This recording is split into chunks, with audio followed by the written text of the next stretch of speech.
नमस्कार दोस्तों, आपका स्वागत है मिरर क्लासेस स्टडी प्लेटफॉर्म में।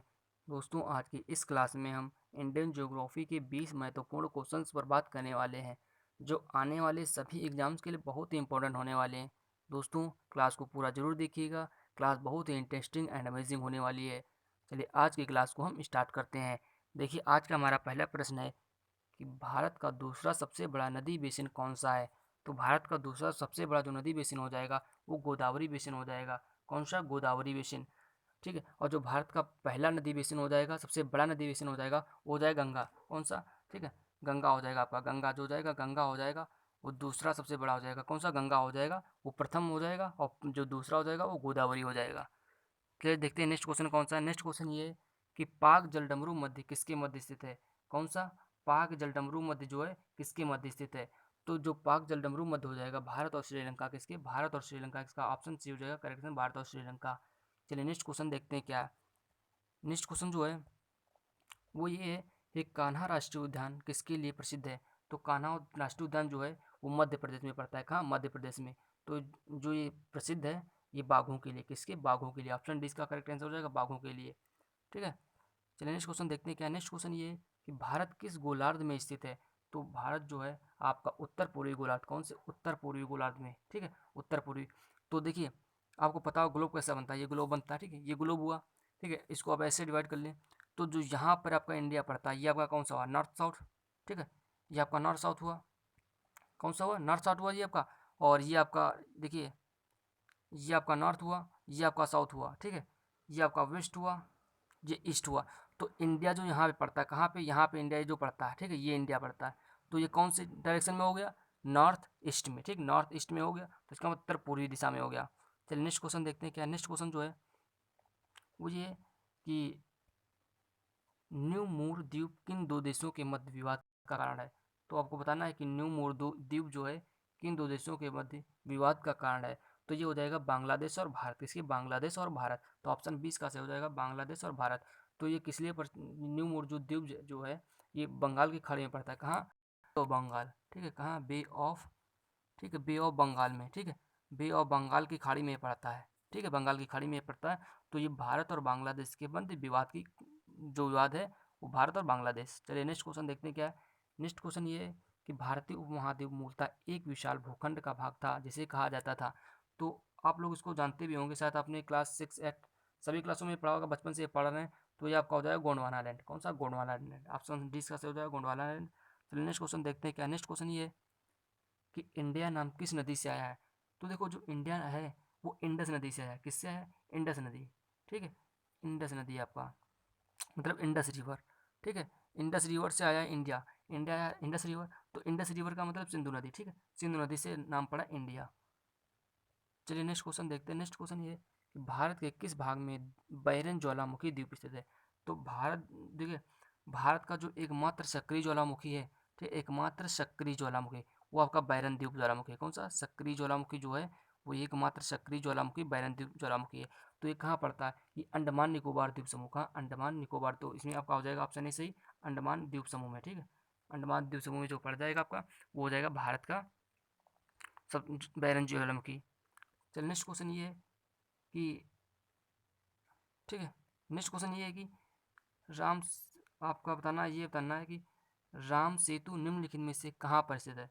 तो राम सेतु जो आपका स्थित है वो स्थित है आपका पाक जलडमरू मध्य। कहाँ? पाक जलडमरू मध्य। आपका ऑप्शन डी हो जाएगा पाक जलडमरू मध्य। ठीक है, तो राम जल सेतु जो हो जाएगा वो पाक जलडमरू मध्य में हो जाएगा। चलिए नेक्स्ट क्वेश्चन देखते हैं क्या है। ठीक है, नेक्स्ट क्वेश्चन ये है कि नेक्स्ट क्वेश्चन है कि निम्नलिखित में से कौन अंडमान द्वीप समूह को निकोबार द्वीप समूह से अलग करता है। तो जो अंडमान द्वीप समूह को निकोबार द्वीप समूह से जो अलग करता है वो आपका हो जाएगा 10 डिग्री चैनल। कौन सा? 10 डिग्री चैनल। 10 डिग्री जो चैनल देखिए, अंडमान निकोबार ये वाली जो डिग्री चैनल होता है, ये 10 डिग्री चैनल होता है, अंडमान और निकोबार को अलग करता है।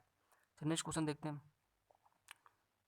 नेक्स्ट क्वेश्चन ये है कि निम्नलिखित में से कौन भारत को दो भागों में बांटती है। तो आपको भारत को जो दो भागों में बांटती है वो आपकी हो जाएगी कर्क रेखा। कौन सी कर्क रेखा? देखिए, इंडिया देखिए ये पका पड़ता है ऐसे, इसका इंडिया का मैप ऐसे होता है। ठीक है, ऐसे। तो इंडिया का मैप ऐसे बनेगा। ठीक है, ऐसे ऐसे इंडिया का मैप था। तो यहाँ से जो काटती है, जो ये काटेगी, ये आपकी इधर आपके सेवन सिस्टर वाला भाग पड़ता है। तो ये आपकी कर्क रेखा हो जाएगी। कौन सी? कर्क रेखा। ठीक है, ये आपकी कर्क रेखा होगी। कर्क रेखा भारत के दो भागों में बांटती है, एक ये भाग हो गया नॉर्थ वाला, एक साउथ वाला।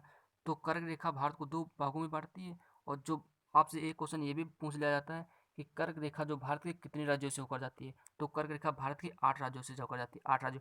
वो 8 राज्य कौन से हैं, इसके लिए हमने एक ट्रिक बनाई है, उसकी लिंक आपको डिस्क्रिप्शन बॉक्स में दे देंगे। वो बहुत ही शॉर्ट ट्रिक है, वहाँ से जाकर के चेक कर लेना। हम आपको ऐसे ही बता देते हैं किन राज्यों से होकर जाती है। जो कर्क रेखा भारत के 8 राज्यों से जो होकर जाती है, वो आपकी हो जाएगी राजस्थान। ठीक है, राजस्थान, गुजरात, मध्य प्रदेश, छत्तीसगढ़, झारखंड, पश्चिम बंगाल, त्रिपुरा, मिजोरम। ठीक है, आपको जो सेवन सिस्टर वाला भाग पड़ता है उसमें से त्रिपुरा और मिजोरम है। इधर से आपका हो जाएगा, जो यहाँ से राजस्थान हो जाएगा, गुजरात हो जाएगा, ये वाला भाग। ठीक है, फिर यहाँ पे आपका मध्य प्रदेश पड़ेगा, फिर यहाँ छत्तीसगढ़ और झारखंड पड़ेगा, फिर यहाँ पे पश्चिम बंगाल पड़ेगा। ठीक है, ये आपके 8 जो राज्य हैं कर्क रेखा, इनको विभाजित करती है 8 राज्यों को। जो कर्क रेखा होती है, ठीक है, थोड़ा और आपको बता देता हूँ।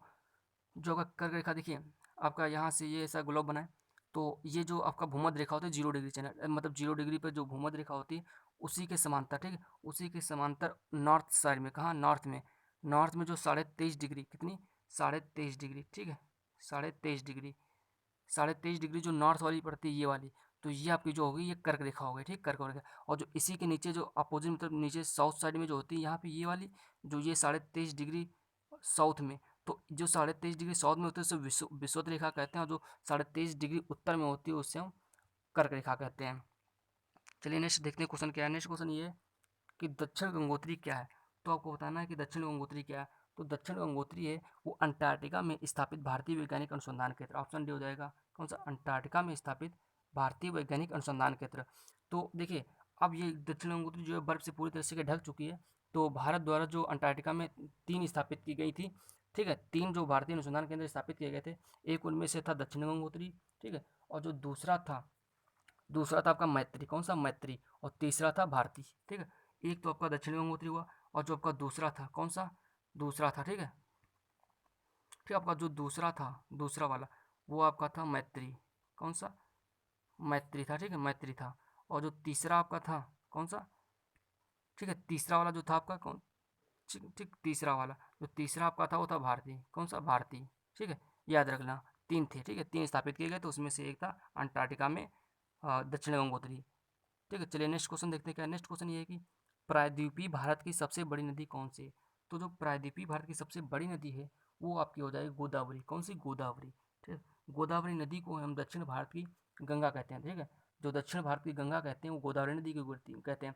और जो आपकी गोदावरी नदी है, ये आपसे पूछ लेता कभी कभी कहाँ से निकलती है, तो ये त्र्यंबकम की पहाड़ियों से। कहा? त्र्यंबकम की पहाड़ियों से। और जो त्र्यंबकम की पहाड़ियाँ हैं वो महाराष्ट्र के नासिक जिले में पड़ती है। कहाँ? महाराष्ट्र के नासिक जिले में।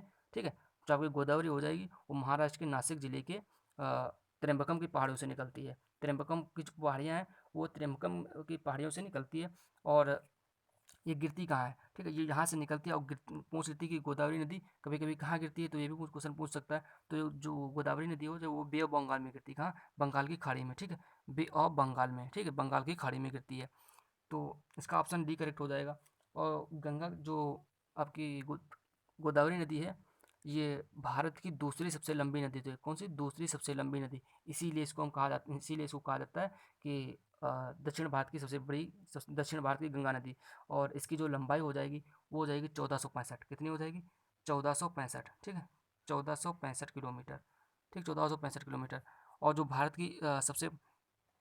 की आपकी सबसे बड़ी नदी हो जाएगी, सबसे लंबी नदी, वो आपकी गंगा नदी हो जाएगी। कौन सी? गंगा नदी, जिसकी लंबाई हो जाएगी 2525 किलोमीटर। ठीक है, चलिए नेक्स्ट क्वेश्चन देखते हैं क्या। नेक्स्ट क्वेश्चन ये है कि निम्नलिखित में से कौन सा राज्य भारत में सबसे अधिक मैग्नीज, ठीक है, सबसे अधिक मैग्नीज पैदा करता है। तो जो सबसे अधिक मैग्नीज पैदा करता है वो उड़ीसा हो जाएगा। ऑप्शन डी का हो जाएगा, उड़ीसा। ठीक है, चलिए नेक्स्ट क्वेश्चन देखते हैं क्या। नेक्स्ट क्वेश्चन ये है कि दामोदर नदी को बंगाल का शोक कहा जाता है, क्यों?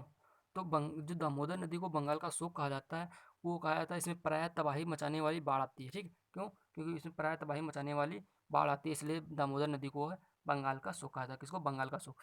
आपसे एक क्वेश्चन और पूछ लिया जाता है कि बिहार का शोक किस नदी को कहा जाता है। किसका? बिहार का शोक। ठीक है, आपसे बिहार का शोक भी पूछ सकता है।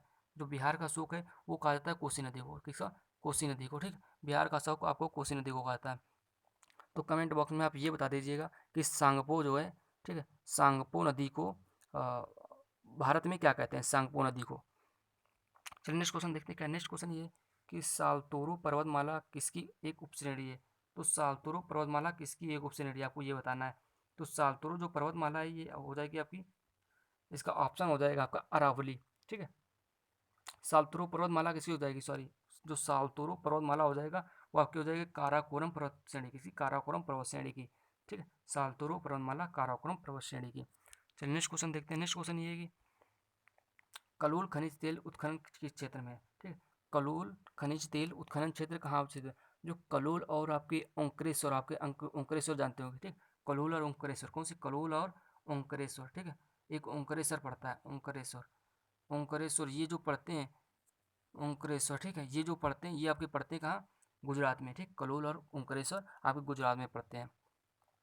तो आप कमेंट बॉक्स में ये बता दीजिए कि काकरापारा खनिज तेल कहाँ पाया जाता है। चलिए नेक्स्ट क्वेश्चन देखते हैं। क्या नेक्स्ट क्वेश्चन ये है कि भारत का रूर किस पठार को कहा जाता है? तो भारत का रूर किस पठार को कहा जाता है, आपको ये बताना है। तो जो छोटा नागपुर का पठार है, ठीक, कौन सा, छोटा नागपुर का पठार, इसे भारत का रूर कहा जाता है। ठीक, ऑप्शन इसका हो जाएगा छोटा नागपुर का पठार, ऑप्शन सी करेक्ट आंसर हो जाएगा। इसे क्यों कहा जाता है? इसलिए कहा जाता है क्योंकि जो खनिज भंडार की, जो आपके खनिज भंडार होता है उसकी दृष्टि से अगर देखा जाए तो सबसे संपन्न पठार हो जाएगा। कौन सा, आपका जो छोटा नागपुर का पठार हो जाएगा, खनिज दृष्टि से जो देखा जाए तो सबसे संपन्न हो जाएगा छोटा नागपुर का पठार, इसीलिए इसे भारत का रूर कहा जाता है। तो नेक्स्ट क्वेश्चन देखते हैं। क्या नेक्स्ट क्वेश्चन ये है कि हिमालय पर्वत की एक श्रेणी अरा अराकान योमा कहाँ स्थित है? तो हिमालय की, जो हिमालय पर्वत की एक श्रेणी अराकान श्रेणी हो जाएगी, कहाँ स्थित है? तो ये आपकी म्यांमार में, कहाँ, म्यांमार में। ठीक, ऑप्शन डी हो जाएगा करेक्ट आंसर, म्यांमार। तो म्यांमार में स्थित है। तो ये जो अराकान योमा श्रेणी हो जाएगी, ये पूरी हिमालय की एक श्रेणी, कौन से, पूरी हिमालय की। ठीक, हिमालय आपको पता होगा, ठीक, कौन सी, हिमालय आपको पता होगा। देखिए आज, और ये आपका भारत होता है, मतलब ये भारत ये बनेगा ऐसे। ठीक है, तो ये देखिए, ये ऐसे चला था यहाँ पर, देखिए ये यहाँ से ऐसे, ये आपका हिमालय पड़ता है। ठीक, हिमालय पड़ता है, ये अगर आपका हिमालय पड़ता है, ठीक है, कौन सा, हिमालय। तो अराकोन जो हो जाएगी, कौन सी हो जाएगी, पूर्वी हिमालय की। तो पूर्वी हिमालय इधर पड़ता होगा, उधर साइड में। ठीक है, तो पूर्वी हिमालय की जो अराकान योमा श्रेणी हो जाएगी। चलिए आज का हमारा नेक्स्ट एंड लास्ट क्वेश्चन हो जाएगा कि अरावली एवं विंध्याचल श्रृंखलाओं के मध्य कौन सा पठार है? तो आपको बताना है अरावली एवं विंध्याचल श्रृंखलाओं के मध्य कौन सा पठार हो जाएगा। तो इसका आंसर हो जाएगा आपका अरावली। ठीक है, अरावली एवं विंध्याचल। तो आपका इसका करेक्ट आंसर हो जाएगा मालवा का पठार। कौन सा, मालवा का पठार, ऑप्शन 20 का करेक्ट आंसर हो जाएगा मालवा का पठार, जो हो जाएगा अरावली एवं विंध्याचल श्रृंखलाओं के मध्य, जो श्रृंखलाओं के मध्य पठार है वो मालवा पठार हो जाएगा। तो आपको अरावली यहाँ दिख रहा है, अरावली के बारे में थोड़ा बताएं। तो अरावली जो होता है, अरावली जो पर्वत श्रृंखला है भारत की सबसे पुरानी पर्वत श्रृंखला हो जाएगी। कौन सी, अरावली पर्वत श्रृंखला भारत की सबसे पुरानी या प्राचीन पर्वत श्रृंखला है। और जो विंध्याचल हो जाएगी, और अरावली जो देखें कहाँ पड़ती है, आपकी राजस्थान में, कहाँ, राजस्थान में। ठीक है, राजस्थान में। और जो आपकी विंध्याचल हो जाएगी, विंध्याचल उत्तर भारत को दक्षिण भारत से अलग करने वाली। ठीक है, कौन सी, विंध्याचल। विंध्याचल जो हो जाएगी भारत को, कौन से, भारत को, भारत को इंडिया से भारत को उत्तर से दक्षिण से अलग करने वाली जो श्रेणी हो जाएगी वो विंध्याचल हो जाएगी। ठीक है, चलिए दोस्तों, अगर आपको ये वीडियो पसंद आई हो तो इसे लाइक शेयर सब्सक्राइब जरूर करें। अगर दोस्तों आपको थोड़ी वीडियो पसंद आए तो मुझे सपोर्ट जरूर करें, क्योंकि आपके सपोर्ट के बिना मैं कुछ नहीं हूँ। Thank you.